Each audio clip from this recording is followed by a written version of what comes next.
దేవుని నామమునకు మహిమ కలుగునుగాక. మీకు నవోదయకాలపు శుభములు తెలియజేస్తూ ఉన్నాను.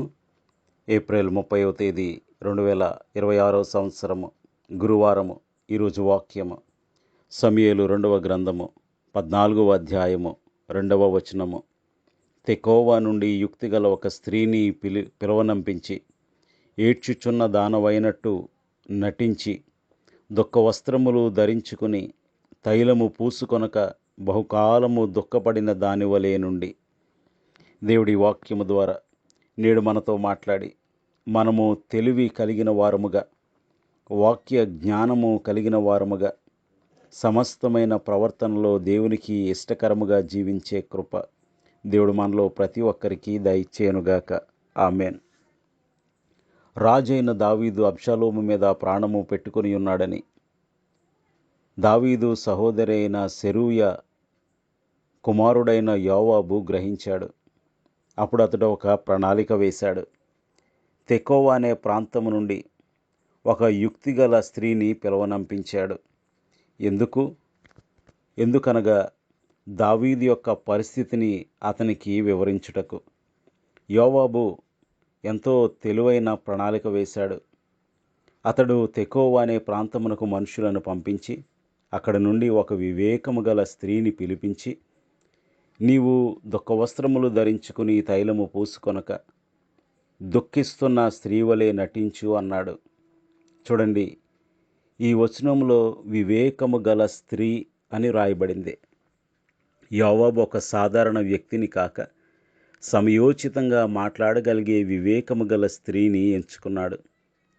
దేవుని పనిలో మనం కూడా జ్ఞానాన్ని ప్రవర్తించాలి. నటన కాదు గాని దావీదు స్వంత పరిస్థితిని అతనికి ప్రతిబింబించేలా అతడు ఒక ప్రణాళిక వేశాడు. ప్రియ సహోదరుడా, సహోదరి, తెలివి లేకుండుట బహు ప్రమాదము. వాక్యము ఏమని సెలవిస్తూ ఉంది? తెలివి వేరు, యుక్తి వేరు. తెలివి వేరు, కపటము వేరు. యెహోనాదాబు గురించి అంతకుముందు అధ్యాయంలో, అనగా 2వ సమూయేలు గ్రంథం 13వ అధ్యాయంలో 3వ వచనంలో, అమ్నోనునకు మిత్రుడొకడుండెను. అతడు దావీదు సహోదరుడైన షిమ్యా కుమారుడు. అతని పేరు యెహోనాదాబు. ఈ యెహోనాదాబు బహు కపటము గలవాడు అని రాయబడింది. కపటమునకు తెలివికి ఉన్న తేడా ఏమిటి? అదేవిధంగా మరి ఒక మాటను మనం చూసినట్లయితే ఆదికాండము 3వ అధ్యాయము 1వ వచనంలో, దేవుడైన యెహోవా చేసిన సమస్త భూజంతువులలో సర్పము యుక్తి గలదయ్యుండెను అని రాయబడింది. తెలివి వేరు, యుక్తి వేరు, కపటము వేరు. తెలివి కలిగిన వారు వాక్యానుసారముగా ప్రవర్తించాలి. కపటము, యుక్తి మోసము చేసేదయ్యున్నది. ప్రియ సహోదరుడా, సహోదరి, దేవుడు మనకిచ్చిన తెలివిని వక్ర మార్గములో ఉపయోగించుట కపటము. యెహోనాదాబు కూడా ఆలోచన చెప్పాడు. కానీ అది జీవితములను, కుటుంబములను, సంబంధ బాంధవ్యములను, రాజ్యములను, దేశమునకు అవమానము తెచ్చినది, ఇబ్బంది పెట్టినది, ప్రాణాపాయము తెచ్చినది. అపవాది చెప్పిన ఆలోచన కూడా దేవునికి దూరము చేసినది. కానీ ఇక్కడ యోవాబు చేసిన తెలివైన ఆలోచన, ఈ తెలివైన స్త్రీ తండ్రి కుమారులను తిరిగి కలిపేది. కాబట్టి ప్రియ సహోదరుడా, సహోదరి, దేవుడు నీకు ఇచ్చిన జ్ఞానము, తెలివి దేవునికి ఇష్టకరముగా, వాక్యానుసారముగా ఉపయోగించాలి. అలా కాకుండా దేవునికి విరోధముగా, దేవుని స్వరూపములో చేయబడిన పొరుగువారికి అన్యాయకరముగా, సంఘమునకు, దేవుని సేవకులకు అపాయకరంగా ఒకవేళ దానిని ఉపయోగించినట్లయితే అదే కపటము, అదే దేవునికి విరోధమైన యుక్తి. చూడండి, మోషే తల్లి అయిన యొకెబెదు అతని కొరకు ఒక తొట్టెను చేసింది. ఆమె 90 దినములు మాత్రమే, 3 నెలలు మాత్రమే ఆ బిడ్డను దాచగలిగింది. ప్రతి 3 నెలలకు ఒకసారి ఫరో సైనికులు ఈ ఇశ్రాయేలీయుల, ఈ హెబ్రీయుల గృహాలలో చేరి సోదా చేస్తారు. ఎందుకంటే పసిపిల్లలు, ఎవరైనా కుమారులు ఉన్నారేమో అని.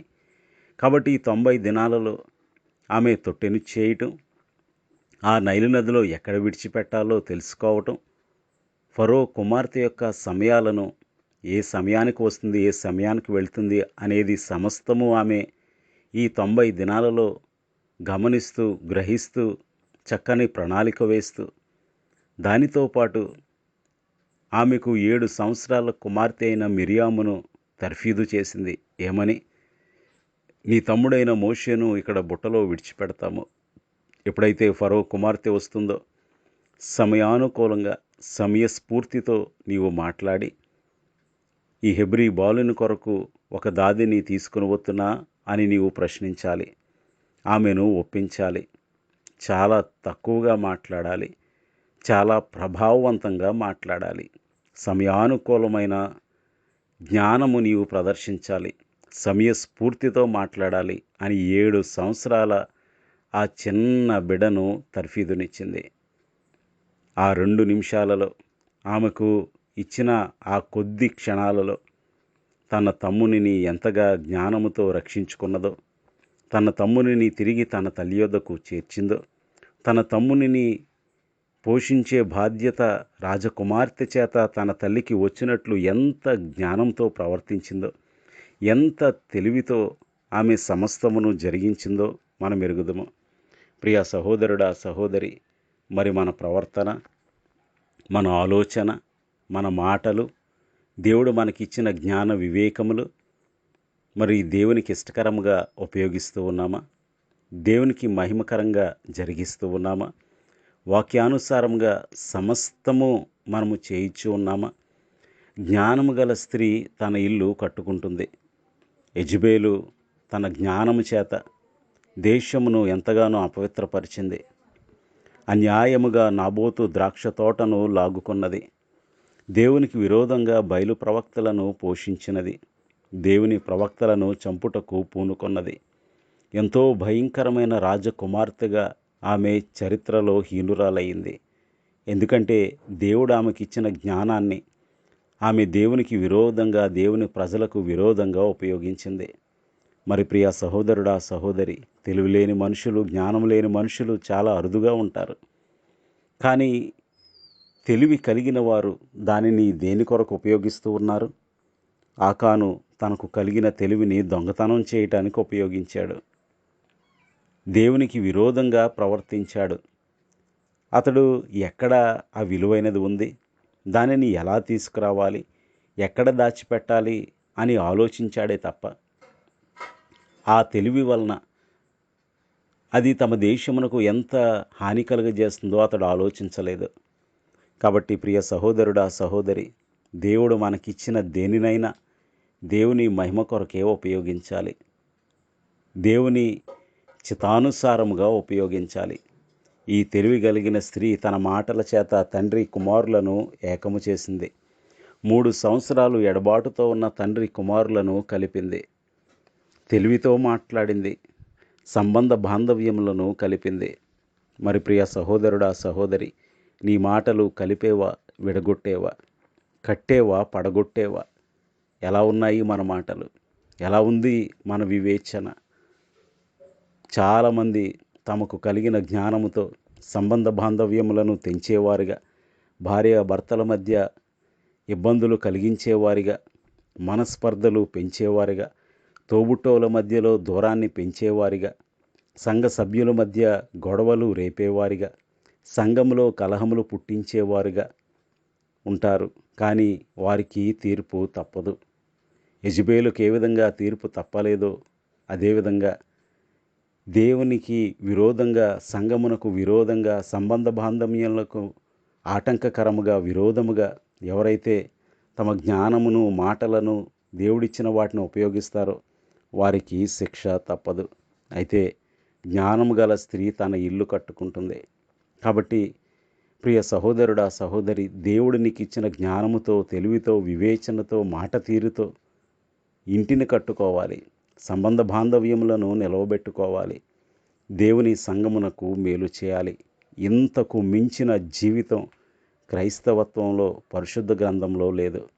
ఒక మనుష్యుడు దేవునికి మహిమ తేవాలి, తన కుటుంబాన్ని సంరక్షించుకోవాలి, తన పొరుగువారిని దేవుని ప్రేమతో ప్రేమించాలి.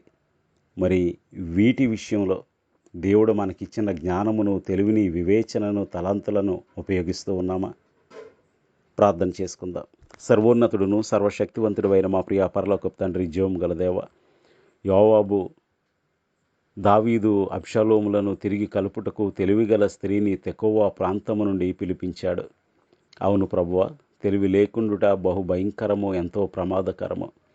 తెలివి కలిగి సంబంధ బాంధవ్యములను కలపాలని, దైవికమైన సమస్తమును జరిగించాలని, సంఘమునకు క్షేమము కలిగించాలని, పొరుగువారికి మేలు చేయాలని, గృహమును నిర్మించుకోవాలని, సమయస్ఫూర్తితో మాట్లాడాలని, ప్రభువా, సమయానుకూలమైన మాట చిత్రమైన వెండి పళ్ళెములో ఉంచబడిన బంగారు పండ్ల వంటిదని నీ వాక్యమును మేము ధ్యానించి జ్ఞాపకం చేసుకుని ఉండగా, నీవు మాకిచ్చిన తెలివిని, జ్ఞానమును, వివేచనను, సమయమును, కుటుంబమును, పిల్లలను, సమస్తమైన రిసోర్సెస్ను మీ నామ మహిమార్థమై ప్రభువా, మా పొరుగు వారికి మేలు కలగటానికి, కుటుంబానికి ఆశీర్వాదకరంగా, సంఘమునకు క్షేమకరంగా ఉపయోగించే కృప ఈ వాక్యం వినిచున్న ప్రతి ఒక్కరికి అనుగ్రహించమని జ్ఞానమిచ్చువాడైన యేసు నామములో స్తుతించి వినయముగా వేడుకొనుచున్నాము తండ్రి. ఆమెన్. మీ అందరికీ నా వందనములు. ప్రభు పరిచర్యలో మీ సహోదరుడు దిలీప్ బాబు.